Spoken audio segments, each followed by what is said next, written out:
మా ఛానల్స్ లో వ్యాపార ప్రకటనలు, ఇంటర్వ్యూల కొరకు మాకు వాట్సాప్ మెసేజ్ చేయండి 7799978978.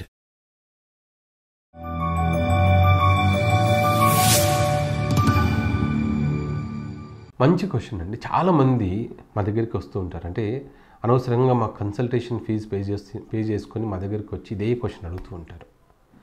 ఇంకా కొంతమంది, సార్ నాకు నిద్రలో వీర్యం పడిపోతుంది, దానివల్ల నాకు బాడీలో రక్తం తగ్గిపోతుంది, నేను వీక్ అయిపోయాను, నేను ఒకప్పుడు ఇన్ని కేజీలు ఉండేవాడిని, ఇప్పుడు బరువు తగ్గిపోయి ఇలా ఉన్నాను అని చాలామంది మా దగ్గరికి వస్తూ ఉంటారు. సో ఇది అపోహ మాత్రమే.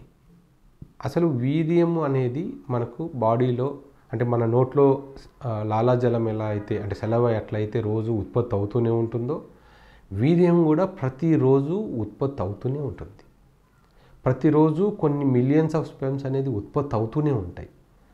మనము వాడినా వాడకపోయినా అవి ఉత్పత్తి అవుతూనే ఉంటాయి. మనం మళ్ళీ బాడీలోనో యూరిన్లోంచో బయటికి వెళ్ళిపోతూనే ఉంటాయి. అంతేగాని మనం దాగనివి ఈ వీర్యకణాలు. అంతేగాని ఏదో ఒక వన్ ఇయర్ నేను కలవలేదు, ఆ వీర్యకణాలన్నీ నాకు స్టోరేజ్ అవుతాయి, నాకు యూజ్ అవుతాయి అనేది అపోహ మాత్రమే. మనం వాడినా వాడకున్నా అది మన బాడీలోంచి అవి వెళ్ళిపోతుంటాయి. సో నిద్రలో రావడం అనేది ఒక టైప్ ఆఫ్ డిశ్చార్జ్. అంటే ఏదైతే బాడీలో అక్యూములేట్ అయిపోయిందో స్పెర్మ్, ఎవరైతే మాస్టర్బేట్ చేస్తున్నారో రెగ్యులర్గా, ఎవరైతే అంటే రెగ్యులర్గా సెక్స్ చేస్తున్నారో వాళ్ళలో ఏమవుతుందంటే ఎప్పటికప్పుడు ఆ స్పెర్మ్ రిజర్వాయర్ నుంచి స్పెర్మ్ అనేది వెళ్ళిపోతుంటుంది. కాబట్టి వాళ్ళకు నైట్ ఫాల్ అనేది చాలా తక్కువగా ఉంటుంది.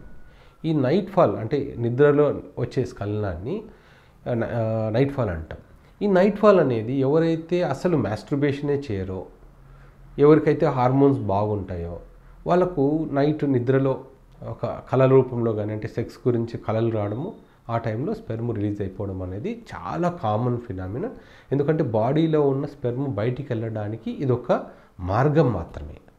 కొంతమందికి అలా రాకున్నా కూడా వాళ్ళు యూరిన్కి వెళ్ళినప్పుడు, మార్నింగ్ మోషన్కి వెళ్ళినప్పుడు అది యూరిన్లో కలిసిపోయి మనకు తెలియకుండానే కలిసిపోయి కూడా బయటికి వెళ్తూ ఉంటుంది.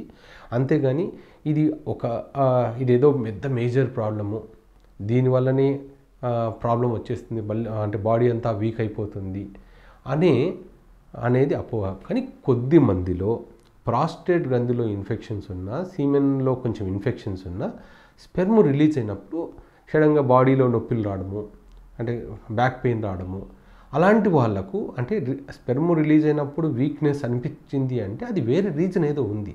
అంతేగాని కేవలం నిద్రలో స్ఖలనం అవ్వడం వల్ల ఎటువంటి ప్రాబ్లం లేదు.